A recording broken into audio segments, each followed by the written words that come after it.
యెహోవా దయాదాక్షిణ్యపూర్ణుడు. మన దేవుడు ఎలాంటి వాడు? దయ కలిగినటువంటి వాడు, దాక్షిణ్యత కలిగినటువంటి వాడు, దీర్ఘశాంతం కలిగినటువంటి వాడు, కృపా సమృద్ధి కలిగినటువంటి వాడు. ఇంత అంత కాదు. దేవుడి సంవత్సరం మనకు దయ చూపించాలని ఇష్టపడ్డాడు. ఎలాంటి దయ? ఏంటిది ఈ దయ? చదివాం మనం. ఏమంటున్నాడు ఇక్కడ అంటే, ఆయన నీ దోషములన్నిటినీ క్షమించేవాడుగా ఉన్నాడు. అయితే నువ్వు ఆయన దగ్గరికి రావాలి, ఒప్పుకోవాలి. తప్పకుండా నిన్ను క్షమిస్తాడు, ఇక మళ్ళీ చేయకూడదు. ఇది నూతన సంవత్సరం యొక్క అమూల్యమైనటువంటి వాగ్దానం. ఒప్పుకోవడము, మళ్ళీ యథావిధిగా కుక్కలాగా జీవిస్తే ఏం ప్రయోజనం? కుక్క తన వాంతికి మరలినట్లు మన బ్రతుకును అలాగే ఉంటే కొత్తదనం మనకు ఎలా వస్తుంది?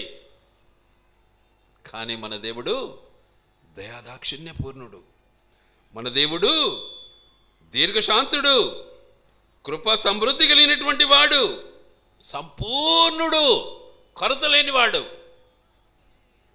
అట్టి దేవుడు మనకు ఆశ్రయమై ఉన్నాడు. అట్టి దేవుడు మనల్ని క్షమించడానికి ఇష్టపడుతున్నాడు. ఈ నూతన సంవత్సరంలో నిజంగా నిన్నటి వరకు చేసిన ప్రతి పాపాన్ని ఒప్పుకొని వాటిని విడిచిపెట్టి ఇకనైనా నూతన ఆనందాన్ని సంపాదించుకోవాలి. గర్వం వద్దు, శరీర క్రియలు వద్దు, అసూయలు వద్దు. దయచేసి అసూయ పడగాకండి ఒకరిని చూసి. దయచేసి ఓర్వలేని తనాన్ని సంపాదించుకోకండి. లోకానికి బానిసలు కాకండి. దేవుడు మాట్లాడుతూ ఉన్నాడు. ఎందుకు? ఆయన నిన్ను క్షమించగలిగినటువంటి అధికారం కలిగిన వాడు. ఆయన నీ పైన అధికారం కలిగినటువంటి దేవుడు, నిన్ను సృష్టించిన దేవుడు, నీకు ప్రాణం పోసిన దేవుడు, నీ కొరకు ప్రాణం ఇచ్చిన దేవుడు నిన్ను క్షమించాలని ఇష్టపడుతున్నాడు. ఇంత దయ ఇంకెవరికన్నా ఉంటుందా? మనమైతే ఒక మాట అంటానే రెండో మాటకు ఇక మనము 10 మాటలు మాట్లాడడానికి ఇష్టపడతాం. మనకున్న దురద అది. దురద, నాలుకకు దురద ఉంటుంది మనకు. అవతల వ్యక్తి ఒక మాట మాట్లాడితే మనం 10 మాటలు మాట్లాడాలా. ఈ దురద తీసేసుకోండి దయించి. దేవుడు నిన్ను క్షమిస్తాడు కాబట్టి ఆయన ఆరాధించు. క్షమించే దేవుడు, ఆయన ఆరాధించడం నేర్చుకో. ఇంకేం చేస్తున్నాడు ఆయన? నీ సంకటములన్నిటినీ కుదిర్చేవాడు. నీకు వచ్చే కష్టాలు కానీ, నష్టాలు కానీ, బాధలు కానీ, ఇబ్బందులన్నిటిలో నీవు మొరపెడితే, నీవు కన్నీరు కారుస్తే, నీ దేవుని దగ్గర ప్రలాపిస్తే తప్పకుండా విని నీకు సహాయం చేసేవాడు మన దేవుడు. అలాంటి దేవుని ఎలా నువ్వు విడిచిపెడతావు? ఎలా మళ్ళీ తప్పుడు మార్గానికి వెళ్తావు? ఎలా నీచమైన ఆలోచన కలిగి ఉంటావు? నీవు నీ దేవుని కంటే గొప్పవా ఇవేమన్నా? చెడు ఆలోచనలు, చిల్లర ఆలోచనలు. కాబట్టి దేవుని యొక్క ఉద్దేశం ఎంత గొప్పది అంటే, నీకు ఎంత కష్టం వచ్చినా ఇదిగో నేనున్నాను అంటున్నాడు దేవుడు. మన దేవుడు నీ తోటి వ్యక్తికి ఇబ్బంది కలిగిందంటే నువ్వు ఆ ఇబ్బందుల్లో నువ్వు పాలు పొందేవానివిగా ఉండాలి అంటున్నాడు మన దేవుడు. కారణం, మన కష్టాల్లో మన దేవుడు మనతో ఉంటాడు. అవతల వ్యక్తి కష్టంలో నువ్వు కూడా పాలు పొందటానికి ప్రయాసపడని నేర్పిస్తున్నాడు మన దేవుడు మనకు. గ్రహించుకో. వాడు నీకు చేసినాడో లేదో అనవసరం, అది నువ్వు చేయడానికి ప్రయత్నించేది నేర్చుకో. ఈరోజంతా కాదు, అది అనవసరం. ఒకప్పుడు వాడు నిన్ను ద్వేషించుండొచ్చు, కానీ నువ్వు ప్రేమించు. ఇది పరిశుద్ధ గ్రంథం మనకు నేర్పించే మాట. అనవసరంగా నోరు పారేసుకోవాకండి ప్లీజ్. ఈ కొత్త సంవత్సరంలో దేవుడు మనతో మాట్లాడుతూ ఉన్నాడు. ఈ నూతన సంవత్సరం యొక్క ఆయన దయాదాక్షిణ్యాన్ని మనము జ్ఞాపకం చేసుకుంటూ ఉన్నాం. కనికరించండి. ఎందుకు అంటే చూడండి, ఇంకా ఏమేమంటున్నాడు ఇక్కడ? ప్రాణాన్ని విమోచించడానికి, ఎక్కడ నరకానికి వెళ్లకుండా నిన్ను కాపాడాలని ఇష్టపడుతున్నాడు. ఇంకేం చేస్తున్నాడు ఆయన? కరుణాకటాక్షములను నీకు కిరీటముగా పెడుతూ ఉన్నాడు. నీవు ఉన్నతంగా ఉంటావు, కింద ఉండవు. దేవుని గొప్పతనం చూసారా? తన బిడ్డలను దేవుడు ఉన్నతంగా ఉంచాలని ఇష్టపడతాడు. నువ్వు కించమైన మాటలు మాట్లాడి, కించ ఆలోచనలు కలిగి, నీచమైన తలంపులు కలిగి, అసూయ కలిగి ఉంటే నీకు కిరీటం ఎలా దొరుకుతుంది? కానీ మన దేవుడు మనకు కిరీటం ఇవ్వాలని ఇష్టపడుతున్నాడు. అంటే తోకగా ఉంచకుండా నిన్ను తలగా ఉంచాలని ఇష్టపడుతున్నాడు. వాక్యంలో ఉంది ఆ మాట. నిన్ను తోకగా ఉంచను, తలగా ఉంచుతానంటాడు దావీదు రాజు. గనుక దేవుని యొక్క ఉన్నతమైనటువంటి తన యొక్క ఆశయం, తన యొక్క దయాదాక్షిణ్యం మనం గుర్తు చేసుకోవాలి. చూద్దాం ఒక మాట. కీర్తనలు 86 5వ వచనం. త్వరగా ప్లీజ్. ప్రభువా నీవు దయాళుడవు, క్షమించుటకు సిద్ధమైన మనస్సు గలవాడవు, నీకు మొరపెట్టు వారందరి ఎడల కృపాతిశయము గలవాడవు. హల్లెలూయా. చూసారా ఎలాంటి వాడు? కృపాతిశయము. ఆయన కృపకు పాత్రలం కావాలి మనమంతా. గర్వపడొద్దండి.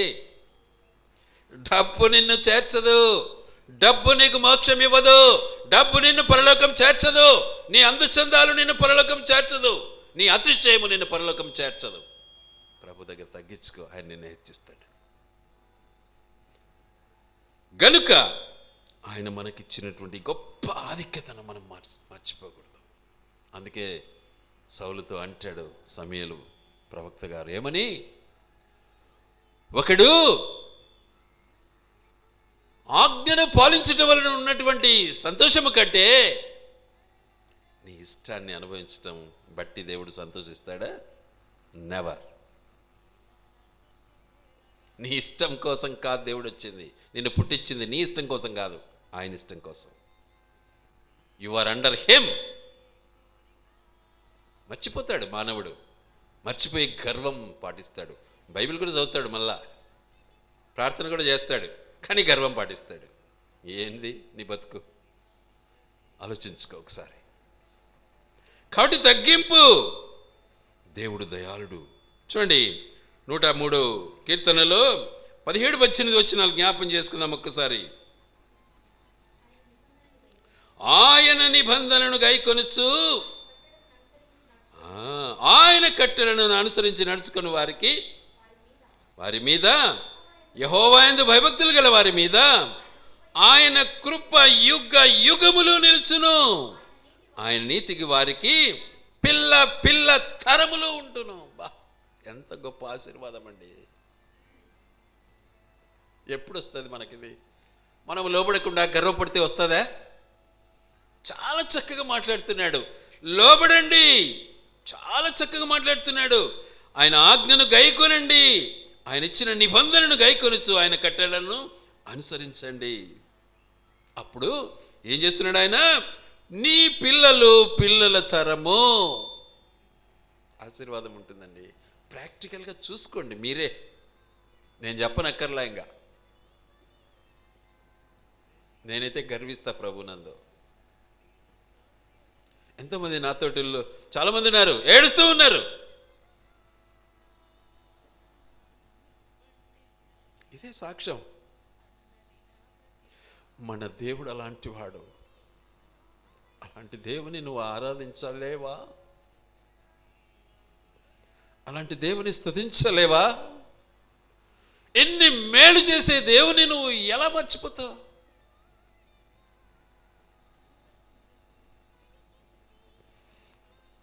అట్టి దేవుని మరచి ఎవరి దగ్గరికి వెళ్తావు? నీకు నిత్య జీవము ఇవ్వాలని ఇష్టపడినటువంటి దేవుడు మన దేవుడు. చూడండి దయచేసి విలాప వాక్యములు 3వ అధ్యాయము 22-23 వచనాలు చదువుకుందాం.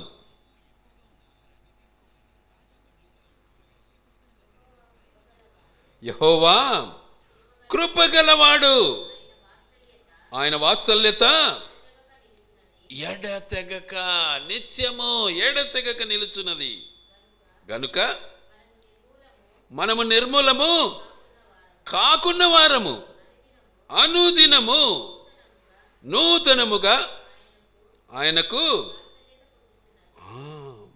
ఆయన కొత్త కొత్త ఆలోచన మన పట్ల కలిగి ఉన్నాడు. నూతనమైనటువంటి ఆలోచన కలిగి ఉన్నాడు. ఎడతెగక మనల్ని జ్ఞాపం చేసుకుంటూ ఉన్నాడు. ఆయనకు ఆశ పుడతా ఉంది.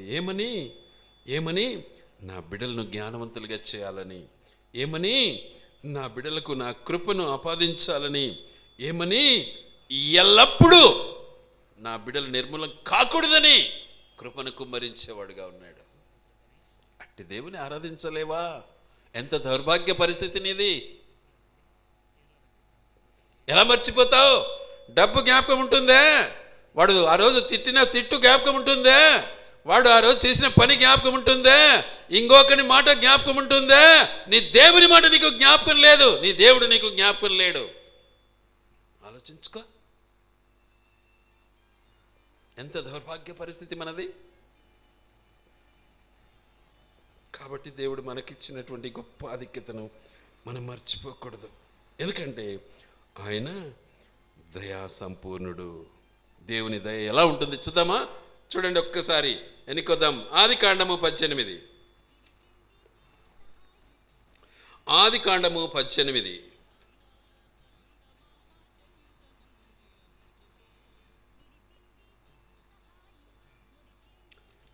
ఆదికాండము 18.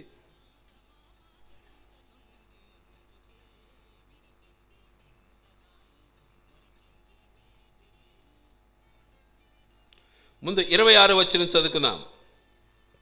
యెహోవా సొదొమ పట్టణములో 10 మంది నీతిమంతులు నాకు కనబడిన ఎడల వారిని బట్టి ఆ స్థలమంతటిని కాయదు. చూసారా ఎంత గొప్ప విషయం. దేశమంతా పాపానికి బానిస అయిపోయింది. నీచమైనటువంటి క్రియలకు బానిసలైపోయారు. పట్టుకోలేకపోయాడు దేవుడు, తట్టుకోలేకపోయాడు, నాశనం చేయాలనుకున్నాడు. అబ్రహాం మొరపెట్టడం ప్రారంభించాడు. సరే 50 మంది ఉంటే చాలు, నేను దేశాన్ని ఎంత కాపాడుతానన్నాడు. ఆ తరువాత 29 అతడు ఇంకా ఆయనతో మాట్లాడుచు ఒకవేళ అక్కడ 40 మంది కనబడుదురేమో అనినప్పుడు ఆయన ఆ 40 మందిని బట్టి నాశనం చేయను. ఎంత దయ కలిగినటువంటి వాడండి.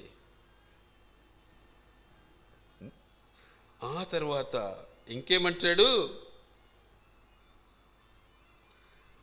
31 అందుకతడు ఇదిగో ప్రభువుతో మాట్లాడ తెగించి తిని ఒకవేళ అక్కడ 20 మంది కనబడుదురేమో అనినప్పుడు ఆయన ఆ 20 మందిని బట్టి ఆ దేశాన్ని నాశనం చేయను అంటున్నాడు. 20 మంది ఉంటే చాలు. ఇంకా జ్ఞాపం చేసుకుందాం ఒకసారి. 32 అతడు ప్రభు కోపపడని ఎడల నేను ఇంకొక మారే మాట్లాడేదను, ఒకవేళ అక్కడ 10 మంది కనబడుతురేమో అన్నప్పుడు ఆయన 10 మందిని బట్టి ఆ దేశాన్ని నాశనము చేయను అంటున్నాడు. ఎంత దయగలవాడండి, ఎంత దయాదాక్షిణ్యం గలవాడు మన దేవుడు. ఎలా వర్ణించాలి ఆయన వర్ణన.